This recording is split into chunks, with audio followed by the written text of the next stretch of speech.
दोस्तों कैसे आप लोग, उम्मीद करते अच्छे होंगे। देखिए बिहार एसएससी इंटर लेवल के लिए प्लेटफॉर्म का बुक आया हुआ है स्पेशल साइंस का। देखिए इस बुक में जो है फिजिक्स, केमिस्ट्री, बायोलॉजी और टेस्ट सीरीज चैप्टर वाइज दिया हुआ है। देखिए उसी के अनुसार हम इसका वीडियो आज देखिए इसमें बायोलॉजी देखेंगे। देखिए इस वीडियो से पहले अभी तक हम फिजिक्स के कुछ सारे टॉपिक अपलोड कर दिए हैं। अगर अभी तक आप सभी सेट को नहीं देखें तो आप प्लेलिस्ट में जाके सभी सेट को देख सकते हैं। आज जो है इसी वीडियो में हम बायोलॉजी के प्रश्न देखेंगे चैप्टर नंबर फर्स्ट में। देखिए हर एक चैप्टर में जो है आपको हम दिखा देते हैं किस तरह से प्रश्न पूछे गए हैं। देखिए हर एक चैप्टर में जो है देखिए कोशिका यानी कि प्रीवियस ईयर से सॉल्व पेपर दिया हुआ है और हर एक चैप्टर में जो है इसी पैटर्न पे आधारित मॉडल क्वेश्चन दिया हुआ इस चैप्टर से रिलेटेड जितने भी हैं। तो आप वीडियो को लास्ट तक जरूर देखिएगा। अगर चैनल पे पहली बार आएंगे तो प्लीज़ चैनल को सब्सक्राइब कीजिएगा। वीडियो अच्छा लगे तो लाइक कीजिएगा। किसी प्रकार की दिक्कत है तो कमेंट में जरूर बताइएगा, क्योंकि देख लीजिए ये जो है बिहार एसएससी में पूछा हुआ इंटर स्तरीय और ग्रेजुएट स्तर के सभी प्रश्न अध्यायवार रूप में दिया हुआ है। तो देखिए आज के सेट का पहला नंबर प्रश्न को हम देखते हैं। पहला नंबर देखिए प्रश्न में दिया हुआ है, पादप कोशिका जंतु कोशिका से किस प्रकार भिन्न होती है। तो इसका आंसर ऑप्शन नंबर बी हो जाएगा, कोशिका भित्ति के कारण से। इसमें कोशिका भित्ति के कारण से भिन्न होता है। देखिए अगर आप इस सेट का पीडीएफ लेना चाहते हैं तो आप हमारे टेलीग्राम ग्रुप को ज्वाइन कर लीजिए। पीडीएफ वहाँ पे बिल्कुल फ्री में मिल जाएगा। हम पीडीएफ वहाँ पे पिन कर देंगे। अगला प्रश्न है, कोशिका का शक्ति स्रोत होता है कौन। इसका आंसर ऑप्शन नंबर बी हो जाएगा आपको, माइटोकॉन्ड्रिया। कोशिका का शक्ति स्रोत माइटोकॉन्ड्रिया को कहा जाता है। अगला प्रश्न है, निम्नलिखित में से किसकी उपस्थिति के कारण पादप कोशिका को प्राणी कोशिका से पहचाना जा सकता है। इसका आंसर ऑप्शन नंबर बी हो जाएगा आपको, कोशिका भित्ति के कारण से। किसमें? कोशिका भित्ति। अगला है, कोशिका में निम्नलिखित में से कौन सी पाचन थैली कहलाती है। इसका आंसर ऑप्शन नंबर डी हो जाएगा आपको, लाइसोसोम। क्या हो जाएगा? लाइसोसोम हो जाएगा।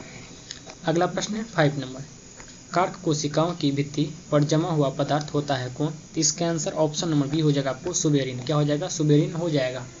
अगला प्रश्न है, कोशिका भित्ति डैश कोशिकाओं में अनुपस्थित होती है। इसका आंसर ऑप्शन नंबर बी हो जाएगा आपको, जंतु में। किसमें? जंतु में जो है कोशिका भित्ति नहीं पाया जाता। कोशिका भित्ति सिर्फ पादप कोशिका में पाए जाते हैं। अगला प्रश्न है, वर्गीकरण की द्विनाम पद्धति की अवधारणा किसने की थी। वर्गीकरण की जो है द्विनाम पद्धति का अवधारणा किसने किया था। ये हो जाएगा आपको, लिनियस ने किया था। किसने किया था? लिनियस ने।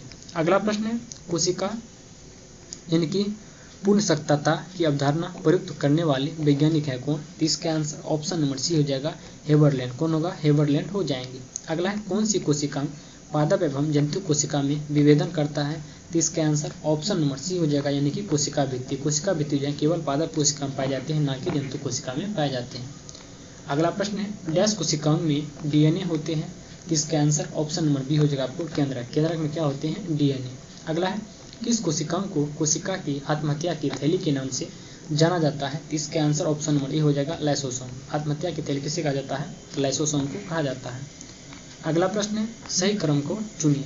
इसका आंसर हो जाएगा आपको ऑप्शन नंबर ए, यानी सबसे पहले कोशिका।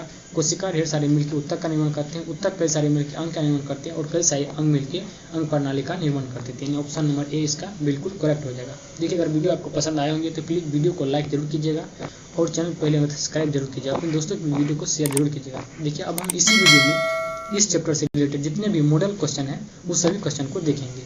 तो देखिए आज के मॉडल सेट का पहला नंबर प्रश्न में दिया हुआ है, प्रोटोप्लाज्म शब्द किसने गढ़ा था।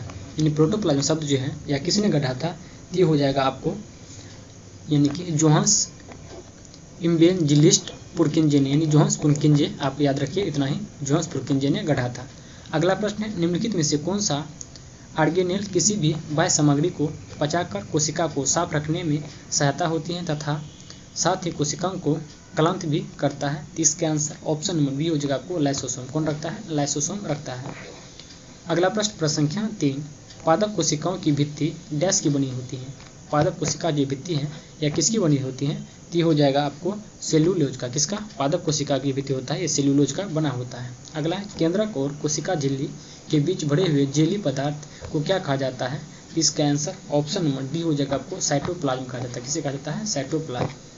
अगला प्रश्न है प्रसंख्या 5, पानी की कमी के कारण कोशिका के संकुचित होकर कोशिका का भित्ति से अलग होने की प्रक्रिया क्या कहा जाता है उसको।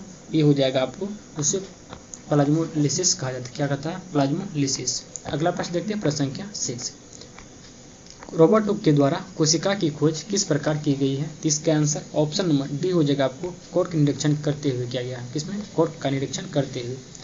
अगला प्रश्न है 7 नंबर, निम्न में से कौन सी झिल्ली संयोजित थैली पाचक एंजाइम से बड़ी होती है? तो इसका आंसर ऑप्शन नंबर ए हो जाएगा, आपको लाइसोसोम। कौन हो जाएगा? लाइसोसोम हो जाएगा। अगला है सजीवों के वर्गीकरण की मूल इकाई को क्या कहा जाता है? तो इसका आंसर ऑप्शन नंबर ए हो जाएगा, जाति कहा जाता है। क्या कहा जाता है? जाति। अगला प्रश्न है 9 नंबर, केंद्रक और कोशिका झिल्ली के बीच मौजूद जेली जैसे पदार्थ को क्या कहा जाता है? तो इसका आंसर ऑप्शन नंबर सी हो जाएगा, आपको कोशिका द्रव। क्या कहा जाता है? कोशिका द्रव कहा जाता है। अगला है कोशिका की खोज किसने की थी? इसका आंसर ऑप्शन नंबर सी हो जाएगा, आपको रॉबर्ट हुक ने। किसने किया था? रॉबर्ट हुक ने किया था। अगला प्रश्न है 11 नंबर, सूचनाओं का संचय न्यूरॉन के किस भाग में होता है? इसका आंसर ऑप्शन नंबर बी हो जाएगा, आपको दुरासमस हो जाएगा। क्या हो जाएगा? दुमरासम हो जाएगा। अगला प्रश्न है राइबोसोम डैश बनाते हैं, राइबोसोम जो है डैश बनाते हैं। तो इसका आंसर ऑप्शन नंबर बी हो जाएगा, प्रोटीन। क्या होता है? प्रोटीन। अगला प्रश्न है लाइसोसोम आत्महत्या का थैला है क्योंकि उसमें होता है क्या? तो इसका आंसर ऑप्शन नंबर ए हो जाएगा, आपको जल अपघटन एंजाइम हो जाएगा।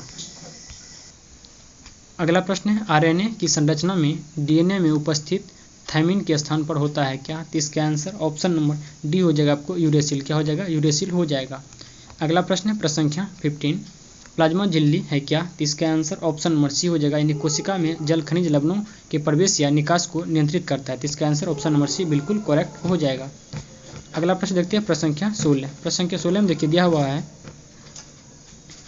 कोशिका गतिविधियां नियंत्रित की जाती हैं किसके द्वारा? तो इसका आंसर ऑप्शन नंबर डी हो जाएगा, आपको न्यूक्लियस के द्वारा। किसके द्वारा? न्यूक्लियस। अगला है मानव शरीर में मौजूद निम्नलिखित कोशिकाओं में से किसमें माइटोकॉन्ड्रिया नहीं पाया जाता है?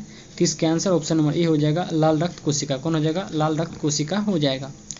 अगला प्रश्न है कोशिका के बारे में निम्नलिखित में से कौन सा एक कथन सही नहीं है? तो इसका आंसर ऑप्शन नंबर बी हो जाएगा, कुछ कोशिकाओं के बदलते आकार होते हैं। ये क्वेश्चन ये ऑप्शन इसका क्या हो जाएगा? गलत हो जाएगा। अगला प्रश्न संख्या 19, डीएनए का एक खंड जो एक प्रोटीन की जानकारी प्रदान करता है उसे डैश कहा जाता है।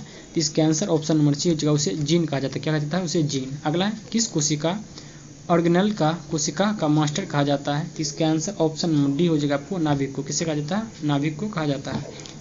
अगला प्रश्न 21 नंबर, प्रोटीन की जानकारी प्रदान करने वाले डीएनए के भाग को डैश कहा जाता है। तो ये हो जाएगा, आपको जीन कहा जाता है। क्या कहा जाता है? उसे जीन कहा जाता है। अगला है मियोसिस किस स्टेज पर गुणसूत्रों की संख्या आधी हो जाती है? तो ये हो जाएगा, आपको एनाफेज फर्स्ट में। किसमें? एनाफेज फर्स्ट के स्टेज पे हो जाता है आधी। अगला प्रश्न निम्नलिखित में से शरीर विज्ञान एवं चिकित्सा की वह कौन सी शाखा है जो पुरुषों के विशिष्ट रोगों एवं स्थितियों में से संबंधित है? तो इसका आंसर ऑप्शन नंबर ए हो जाएगा, आपको एंड्रोलॉजी। कौन हो जाएगा? एंड्रोलॉजी हो जाएगा। अगला प्रश्न 24 नंबर, सूत्री विभाजन के चरण का नाम बताइए जिसके दौरान विभाजित सेल के गुणसूत्र मध्य रेखा पर स्थित होते हैं। ये हो जाएगा, आपको कौन? मेटाफेज हो जाएगा। कौन हो जाएगा? मेटाफेज। आज की वीडियो का लास्ट प्रश्न न्यूक्लिक ओसाइड है क्या? तो इसका आंसर ऑप्शन नंबर ए हो जाएगा, शुगर प्लस एक नाइट्रोजन युक्त बेस हो जाएगा। देखिए अगर आपको वीडियो पसंद आएंगे तो आप चैनल को और वीडियो को पहले लाइक जरूर कीजिएगा, चैनल को सब्सक्राइब कीजिएगा और वीडियो को अपने दोस्तों के बीच शेयर जरूर कीजिएगा। देखिए अगर आप इस सेट का पीडीएफ लेना चाहते हैं तो टेलीग्राम ग्रुप को ज्वाइन कर लीजिए, पीडीएफ वहाँ पे मिल जाएगा। मिलते हैं अगले वीडियो में, तब तक के लिए